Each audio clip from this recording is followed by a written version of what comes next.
Hello, my name is TJ. This is my exploratory presentation for Module 6 in World Civilization class. This presentation covers my understanding of comparing and contrasting the expectations and assumptions of people between in medieval times and 21st century Americans. Now I begin my presentation. In a large view, the basic life of people in medieval times and 21st century have many things in common. One of them is agriculture.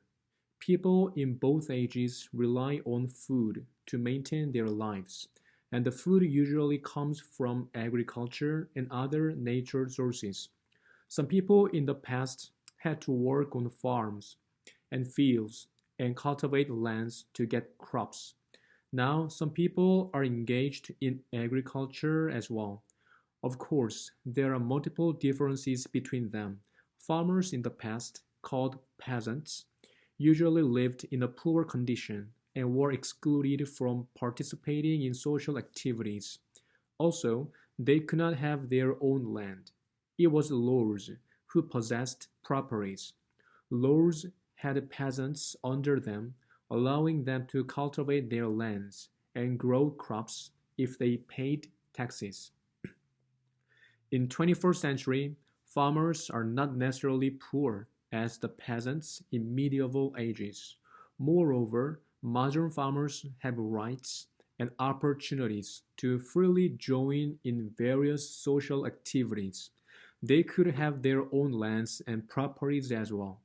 The majority of people in medieval times was peasants, but 21st century farmers are not the most.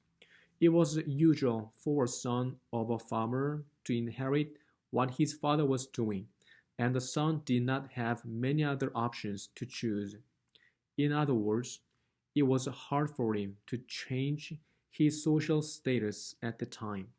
However, now people usually have opportunities to change their social status by studying hard or working hard. As the technologies in every field became gradually or rapidly advanced, it has affected and changed the way people see, eat, dress, and live. In the medieval age, there might not be that many things for people to enjoy, but there are now so many things that people enjoy. TV, magazines, news, movies, books, smartphones, sports are part of those. When it comes to people's happiness, however, I'm not quite sure if we are obviously happier than those in the medieval ages.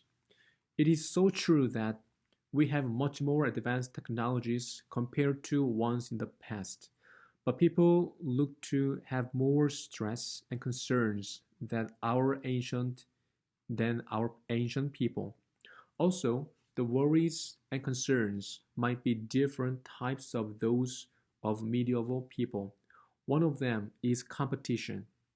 I could not say there was no competition in the medieval time, but if there was it will not be as much as now.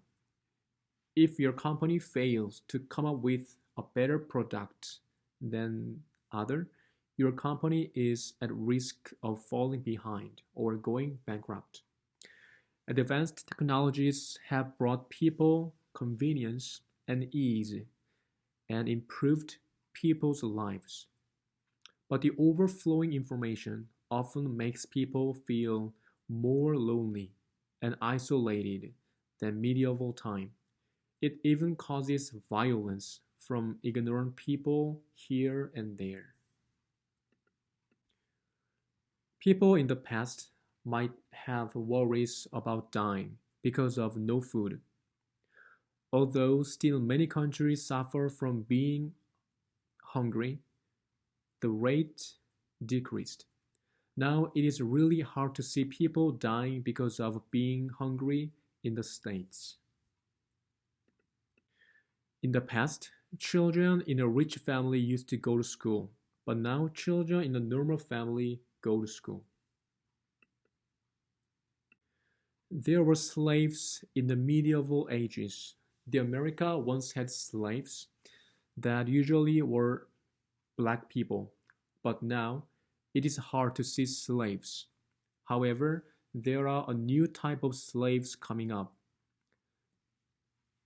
I mean, those who are obsessed with games, smartphones, or drugs, every kind of the modern civilization. Women in both ages have disadvantages.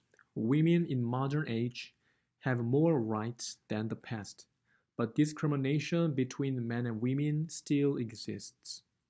So far, these are the ones that affect the expectations and assumptions of people in medieval times and 21st century. Now, this slide covers what makes a society great. Talking on how to make a society great depends on what you think is a great society. I believe the way to make a society great is the same as the way to make a country great. Above all, a leader of a society is the biggest part and has the biggest responsibility to make a society great. The leader should be righteous and fair to his or her society. We can easily see why and how this type of leaders is important in the Bible. Especially the book of Kings shows tens of kings' lives and stories, how they ruled over and how their nations ended. These repetitive stories leave two common things observed. One is that if the king is righteous and stands right before God, his nation usually goes long and prosperous. Solomon's case can be an exemplary example of this.